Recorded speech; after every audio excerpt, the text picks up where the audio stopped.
Hello, I'm State Representative Bruce Dammeier from the 25th District.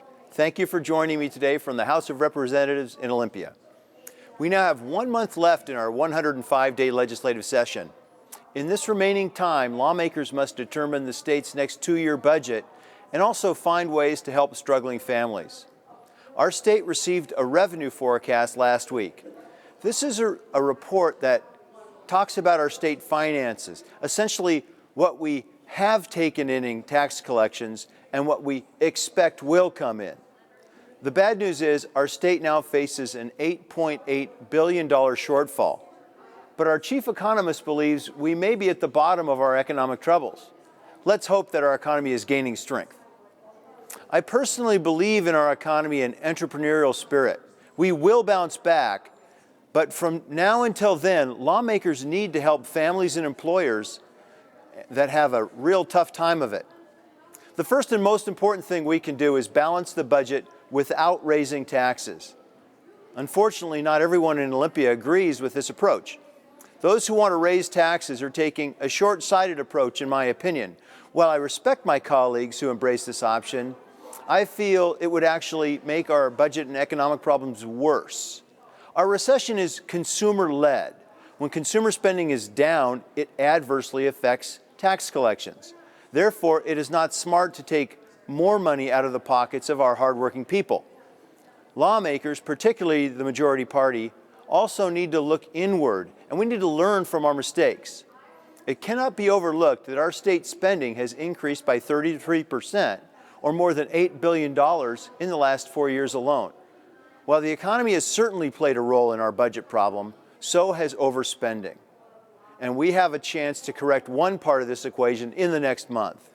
That's why I'm supporting a no new taxes budget that restructures and reprioritizes state government.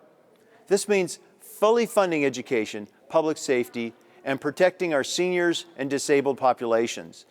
This won't be easy, but as an assistant ranking Republican on the House Ways and Means Committee, I'm putting forth solutions in the decision-making process. As lawmakers write the budget, the focus cannot be on patching finances together and hoping the economy will improve. We need to make systematic changes to the process. Our current budget situation offers us an opportunity to come up with a plan for preventing it from happening again in the future. For example, I support a measure that would require the legislature to adopt a balanced budget. Many find it hard to believe this is not already law, but it isn't. I'm also the prime sponsor on legislation that would improve budget transparency by consolidating accounts into the state general fund. This would make the budget process easier to understand, not only for lawmakers, but for the public. I also support a measure that would establish a state spending limit. This would essentially restore the will of the voters who approved Initiative 601. Unfortunately, this intent has been largely ignored. I also believe our state should put exceptional tax collections during good economic times in its rainy day fund. If our state had done this during this last hot housing market, our budget problem today would be much smaller. So, 4 ideas to improve our budget process: require a balanced budget, allow more transparency, setting a state spending limit, and putting revenue aside during good economic times.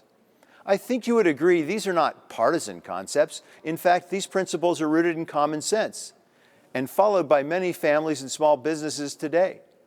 I think our state could benefit from them greatly. Again, the goal is to ensure the current budget problem never happens again, regardless of the performance of the economy. Well, as you read and hear about budget proposals in Olympia this month, I hope you will keep this information in mind. And please know you always have a voice in the process. In closing, I want to say it's an honor to represent our district views. I always welcome your letters, calls, and visits. My contact information will be provided at the end of this broadcast. I'm State Representative Bruce Dammeier. Please take care, and I'll see you again next week.